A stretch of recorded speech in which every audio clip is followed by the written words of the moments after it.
Hello everybody, Lake Station Community Advocate and Educator here, back again with another part of this here referendum. And yeah, if you watched my last video, you'll see that, you'll find that it was pretty informative. And there's documentation showing a whole lot. But let's get started on the other portion. As they say, the taxes will not go up due to the referendum. Now, allow me to show you, and you can pause this.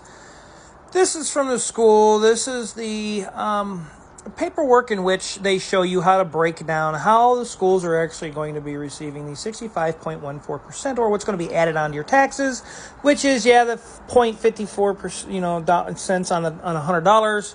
It shows you exactly, so feel free to pause it and do the math for yourself. But if I may, don't take my misinformation for it, because, my misinformation, it's just misinformation. But allow me to show you the actual documents from the state. If you read here in the top portion, you're more than welcome to pause this. Now, while they say it's not going to be, we're not raising it, we're not putting another one, we're just renewing, and it's not going to raise your taxes, like their signs they're putting out say that it will not go up, even though it says what right here, folks? Estimated average percent increase of taxes paid to the school corporation on residential and business property taxes, approved in this referendum. Now, if I may, yes, in 2017 it's going to extend. Now, if it is extended, meaning if we all vote yeah for November 5th, on a residence, there's going to be it will increase the average property tax paid to the school. I'm sorry, read that again. If extended, will increase the average property tax paid to the school corporation. So your taxes aren't going to go up, but what they're getting from you and your homeowner taxes, that's what they're getting. It's going to go up from there. But your taxes aren't going to go up? I highly doubt that, because that's just not how taxes and referendums work. And it says per year on a residence within a school corporation of 65.14% and 58.58%, and to prove my point on that, well, here's on homesteads, as you see, 65.14%, and on businesses, that's how they break that down specifically for businesses. So that's confirming what I just read to you. But if I may, here's another resource of my misinformation, is the State Department of Indiana, Department of Local Government Finance. And as you see, it was just this year, not last year, not the year before. It was literally in July of 24th. And what does that say? Can you read that for me right there in the highlighted section? What does that say? Average percent increase in taxes as certified by the county auditor under those codes of 65.14% and 58.58% on businesses. And I don't know about you, but if it be resolved, and this is the resolution from the schools, extended, where yes, like I said, they are going to extend it. However, you're more than welcome to read this highlighted area or pause it and read it as you want. And here's another document saying literally specifically that they're going to be paid to the school, and there will be an imposed increase of property taxes paid to them. Now, I'm going to guarantee you, if they're taking more of our taxes and they're giving it to the schools, I'm going to guarantee you our taxes are going up. But again, don't take my word. Here's another document that says the same thing. If extended, it will increase the average property tax.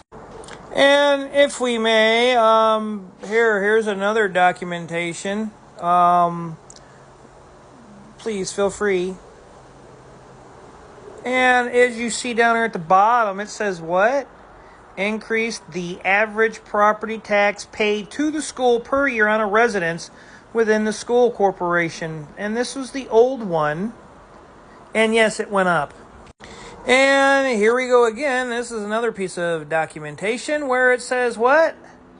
Department of Local Government Finance. And it's going to go what? Yeah, okay. But here's where it gets really squirrely. And I'm sure y'all ain't gonna like what I'm about to show you on this. And as you see, this is the newer version of it, by the way.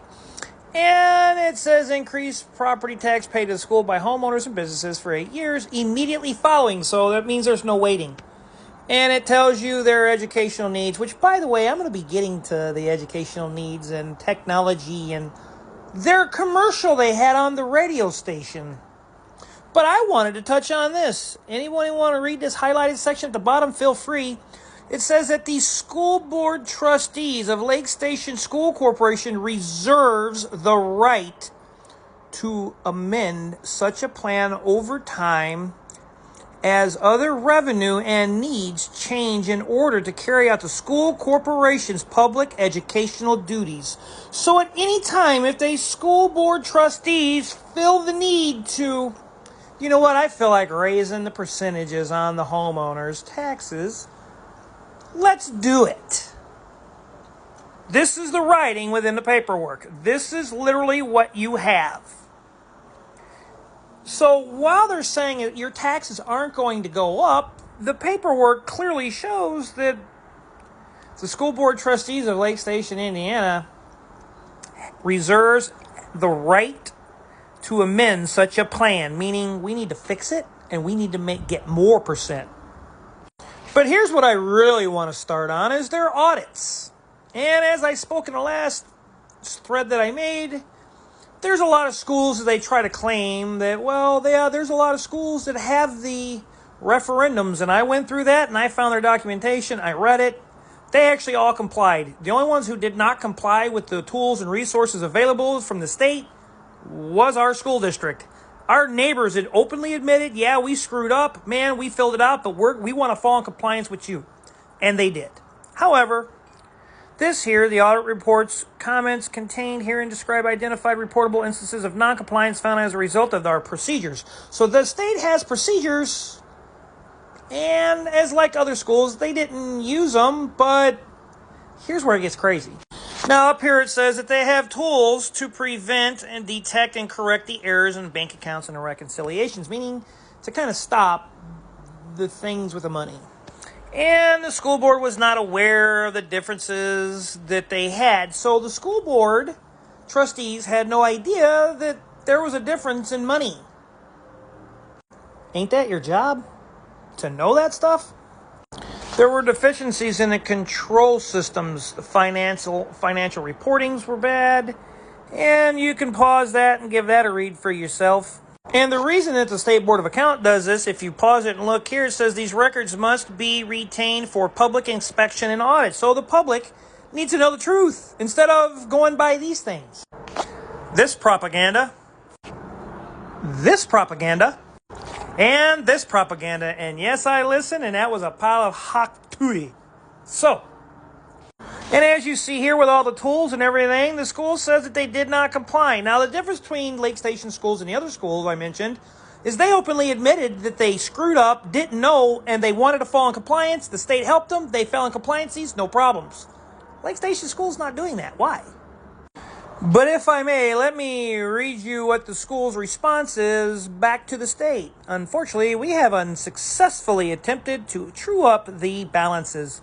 Meaning they don't even know what happened to the receipts, the money, and all those other issues. But you can find this on www.sboa. That is the State Board of Accounts in Indiana. Go look up audit reports, pop in Lake Station and the schools, and guess what? You'll find exactly what I'm talking about to be true. But stay with me for another thread where I address this situation. And feel free to give this a gander, because I'm going to go over all the purposes of the referendum in which they're saying and what happened to the money they had already from state audits. But remember, they admitted to the state, we don't know, we can't find the money.